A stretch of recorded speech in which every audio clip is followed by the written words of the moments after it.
नमस्कार दोस्तों, अभिवादन स्वीकार करें लोकेश त्रिपाठी की तरफ से। और लीजिए, मैं आ गया दोबारा मिलने आपसे। भूल तो नहीं गए हमें? याद हूं ना? हाँ हाँ भाई। दरअसल पिछले 15-20 दिनों की मैंने छुट्टियां ले ली। मुझे हर पल याद आ रहा था कि हमारे विद्यार्थी इंतजार कर रहे होंगे। हमने कहा था कि हम टेलीग्राम पर एक्टिव रहेंगे और आदेश भी हमारे विद्यार्थियों का ही था। लेकिन जीवन है, घर परिवार के लिए भी तो वक्त निकालना पड़ता है। तो अपने घरेलू फंक्शन से मैं पूर्णतः फुर्सत में आ गया हूं। आपके बीच, आपके लिए अपनी टेलीग्राम सीरीज को अब पुनः दोबारा शुरू करते हैं। अब कोई ऐसा काम नहीं है बीच में ये बंद नहीं होगा। कोई ऐसा काम नहीं है कि लंबी छुट्टियां भी ली जाए तो रेगुलर चलते रहेगा। अब हम पहली जो चीज शुरू करने जा रहे हैं वो ये है कि हम इकोनॉमी के करंट को कवर करें। इकोनॉमी का जो करंट है उसको कवर करें। करंट कभी भी जब शुरुआत की जाती है तो उसी दिन से नहीं शुरुआत की जाती है, पहले पिछले 1 साल का शुरू किया जाता है। तो हम क्या करते हैं कि आने वाले 1 महीने के अंदर इसी टेलीग्राम पर रोज 1-1, 2-2 वीडियो दे करके पिछले 1 साल का इंपॉर्टेंट कवर कर देते हैं इसी 1 महीने में, जो बहुत इंपॉर्टेंट है वो। और फिर जो भी इकोनॉमी का करंट आता जाएगा हम टेलीग्राम पर लाते जाएंगे, आप अपडेट करते जाइएगा। अगले सप्ताह से कुछ व्यक्तित्व निर्माण के संबंधित वीडियो भी लाएंगे आपके लिए, ठीक? तो कुल मिला जुला करके हम इकोनॉमी के करंट की शुरुआत करते हैं। और शुरुआत में जो सबसे पहले चर्चा करते हैं वो करते हैं हम अपनी यूपीआई पर, यूनिफाइड पेमेंट इंटरफेस। सारे लोग इस्तेमाल भी करते हैं। दुकान पर जाते हैं, क्यूआर कोड स्कैन करते हैं, पेमेंट कर देते हैं। गोलगप्पे भी खाते हैं, पेमेंट कर देते हैं। समोसे भी खाते हैं, पेमेंट कर देते हैं। एक खाते से दूसरे खाते में पैसे भी भेज देते हैं, दुकानदार को भी भेज देते हैं। यूपीआई के बारे में कहा जाता है किसने भारत में एक मौन आर्थिक क्रांति की। मौन आर्थिक क्रांति की, आम लोगों तक वित्तीय सेवाओं को पहुंचाया। और भुगतान के मामले में तो इसने अकल्पनीय प्रदर्शन किया। आप लोग खुद अपने दैनिक जीवन में देखते होंगे, 2 रुपए भी पेमेंट करना है, किसी को चट दे पेमेंट कर दीजिए, 2 लाख भी करना है तो कर दीजिए, नहीं बैंक भागते थे। यूपीआई भारत के अर्थव्यवस्था और समाज को बदलने में एक बहुत बड़ी भूमिका निभा रही है। आज के 10-5 साल बाद जो मूल्यांकन किया जाएगा तो यूपीआई के बारे में कहा जाएगा कि जो काम बड़े बड़े राजे महाराजे नहीं कर पाए, जो काम बड़े बड़े संस्थान नहीं कर पाए, वो काम इस तकनीकी ने कर दिया। तो यूपीआई की अगर परिचय करें तो 2016 में भारत में यूपीआई की शुरुआत हुई। यही यूपीआई है जिसके प्लेटफॉर्म से तमाम फिनटेक के ऐप डाउनलोड किए जाते हैं, पेमेंट किए जाते हैं। भारत की एक संस्था है NPCI, national Payment Corporation of India, इसी के द्वारा यूपीआई का विकास किया गया। एनपीसीआई का लोगो हमने बना दिया है। एनपीसीआई का हिंदी में नाम है भारतीय राष्ट्रीय भुगतान निगम, National Payment Corporation of India. यह एनपीसीआई ही यूपीआई का विकास किया है। यूपीआई का विकास आप कहोगे इसने क्यों किया भाई? दरअसल है क्या कि 2007 में भारत के पार्लियामेंट में एक अधिनियम पारित किया गया और कहा गया कि एक संस्थान बनाया जाए जो भारत में डिजिटल पेमेंट को आगे बढ़ाने की तकनीकी का विकास करे। समझिएगा, कहानी एनपीसीआई की समझना बहुत जरूरी है। हमने बताया भी है एनपीसीआई का परिचय में, एक परिचय भी बताया हमने एनपीसीआई का कि आखिर एनपीसीआई क्या है, national Payment Corporation of India क्या है। तो भारत की संसद में 2007 में एक एक्ट पारित हुआ जिस पर एक्ट का नाम है भुगतान और निपटान प्रणाली अधिनियम 2007। और इसी एक्ट के प्रावधानों के तहत आरबीआई को अधिकार दिया गया कि आरबीआई एक ऐसे संस्थान का विकास करे जो संस्थान भारत में डिजिटल पेमेंट की तकनीकी को बढ़ावा देने के लिए काम करे। और इसी अधिनियम के तहत जो शक्तियां प्राप्त हुई, उन्हीं शक्तियों का प्रयोग करते हुए आरबीआई और भारतीय बैंक संघ, इंडियन बैंक एसोसिएशन, यानी इस अधिनियम से आरबीआई को शक्तियां प्राप्त हुई। तो आरबीआई ने इन शक्तियों का प्रयोग करते हुए भारतीय बैंक संघ से कहा कि आप भी आ जाइए, हमारा मदद कीजिए। और आरबीआई और भारतीय बैंक संघ इन दोनों ने मिलकर के एनपीसीआई का गठन किया। यानी एक तरफ आरबीआई आती है और एक तरफ इंडियन बैंक एसोसिएशन आता है, और ये दोनों मिलकर के किसका विकास करते हैं? एनपीसीआई का विकास करते हैं। और कहते हैं लो एनपीसीआई तुमको हमने बना दिया, अब तुम भारत में डिजिटल भुगतान की तकनीकियों को आगे बढ़ाओ। और इस एनपीसीआई ने अपनी जिम्मेदारी का निर्वहन भी किया। एनपीसीआई से कहा गया कि खुदरा भुगतान यानी छोटा छोटा पेमेंट के लिए तकनीकी लाइए, ठीक, आम जनता तक पहुंचाइए। एनपीसीआई ने ढेर सारा बनाया। भीम ऐप आप लोगों ने सुना होगा, भीम का निर्माण किया। आधार सक्षम भुगतान प्रणाली का निर्माण किया, जो आधार से पैसा निकाल लेते हैं। जो फास्टैग है ना, जिससे टोल वसूली होता है, फास्टैग का इसने विकास किया एनपीसीआई ने। एनपीसीआई ने ही भारत बिल पे सिस्टम लाया। हम मोबाइल फोन का बिल जमा कर लेते हैं, टेलीविजन का रिचार्ज कर लेते हैं, गैस का बिल जमा कर लेते हैं।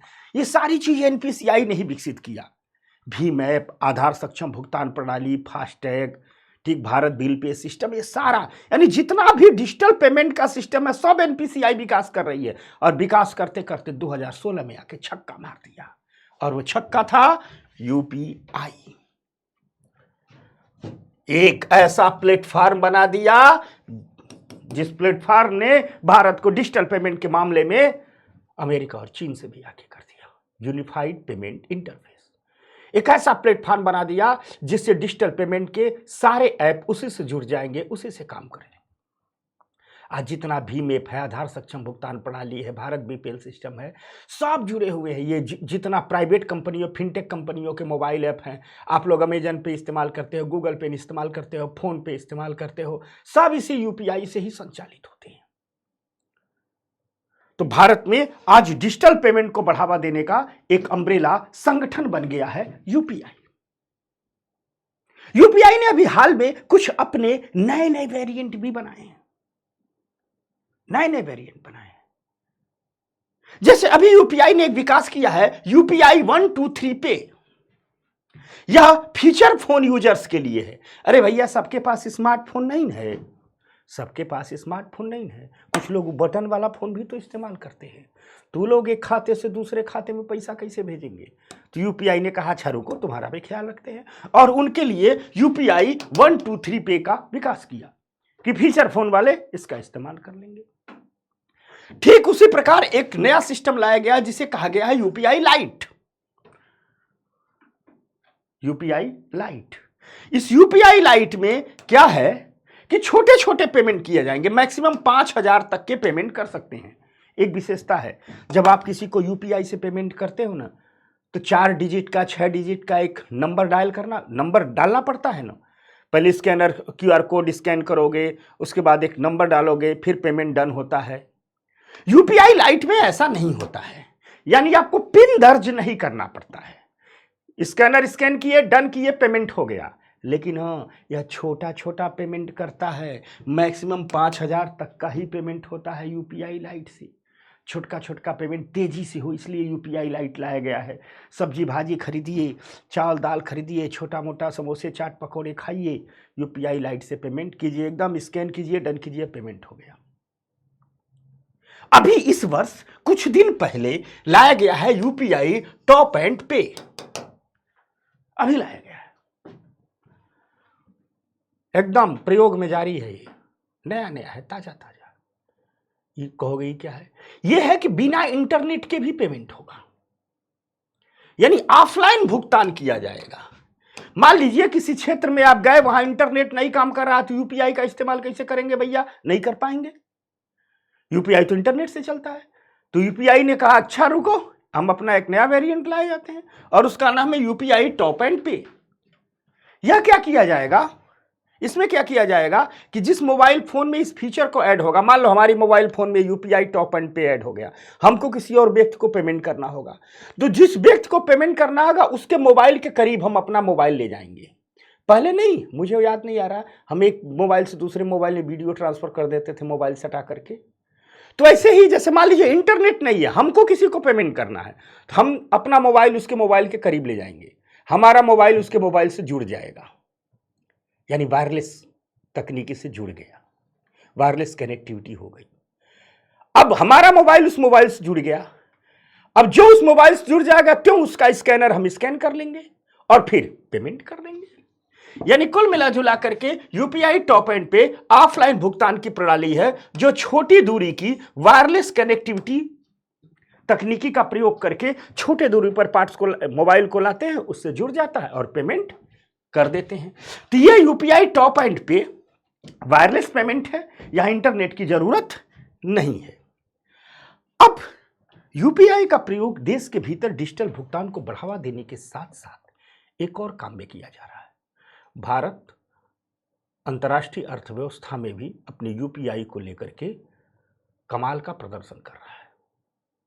यूपीआई के अंतर्राष्ट्रीयकरण की कोशिश कर रहा है और यूपीआई के अंतर्राष्ट्रीयकरण की कोशिश करने के लिए तमाम प्रयास किए जा रहे हैं, जिसमें सबसे शानदार प्रयास ये किया गया है ठीक कि एनपीसीआई ने एक एनपीसीआई इंटरनेशनल पेमेंट लिमिटेड नाम की कंपनी का गठन किया है। यानी एनपीसीआई के भीतर ही, एनपीसीआई के छतरी के नीचे ही एक कंपनी बनाई गई है जिसे कहा गया है एनपीसीआई इंटरनेशनल पेमेंट लिमिटेड। यह एनपीसीआई इंटरनेशनल पेमेंट लिमिटेड क्या करेगी भाई? तो यह विदेशों में यूपीआई सुविधा की स्थापना करेगी। जैसे एनपीसीआई देश में यूपीआई सुविधा की स्थापना करती है, डिजिटल पेमेंट बढ़ाती है, वैसे एनपीसीआई इंटरनेशनल पेमेंट लिमिटेड विदेशों में यूपीआई सुविधा की स्थापना करेगी। यानी विदेशों में यूपीआई का प्रचार प्रसार कौन कर रहा है? तो एनपीसीआई पेमेंट लिमिटेड कर रही है। अभी इसने श्रीलंका में यूपीआई की सुविधा की स्थापना की है, मॉरिशस में की है, फ्रांस में की है, संयुक्त अरब अमीरात में किया है, सिंगापुर में किया है, भूटान में किया है, फ्रांस में किया है, नेपाल में किया है, त्रिनिदाद एवं टोबैगो में किया है। इतनी जगहों पर किया है। एक है यूपीआई ग्लोबल एक्सेप्टेंस, एक सिस्टम है ठीक, यूपीआई ग्लोबल एक्सेप्टेंस। इसके तहत क्या है कि मान लीजिए भारत में कोई बैठा व्यक्ति यूपीआई का उपयोग कर रहा है, अपने बैंक खातों के माध्यम से, यूपीआई से बैंक खाते जुड़े हुए हैं ठीक, तो यह व्यक्ति अपने यूपीआई के माध्यम से अपने बैंक खातों से चुनिंदा इंटरनेशनल मर्चेंट स्थानों पर क्यूआर कोड से भुगतान की सुविधा प्राप्त है। यानी मान लीजिए कोई व्यक्ति अमेरिका के किसी शहर में कोई भारतीय व्यापारी है ठीक, उस शहर जापान के टोक्यो में कोई भारतीय व्यापारी है, जापान के टोक्यो से खरीदारी कर रहा है और वहां उसको पेमेंट करना है, तो वहां यूपीआई का प्रयोग करके वह पेमेंट कर सकता है। यानी विश्व के कुछ चुनिंदा व्यापारिक शहरों में यूपीआई से भुगतान की सुविधा स्थापित की गई है, जिसे कहा गया है यूपीआई ग्लोबल एक्सेप्टेंस। तीसरी एक सुविधा है जिसे कहा जा रहा है विदेशों से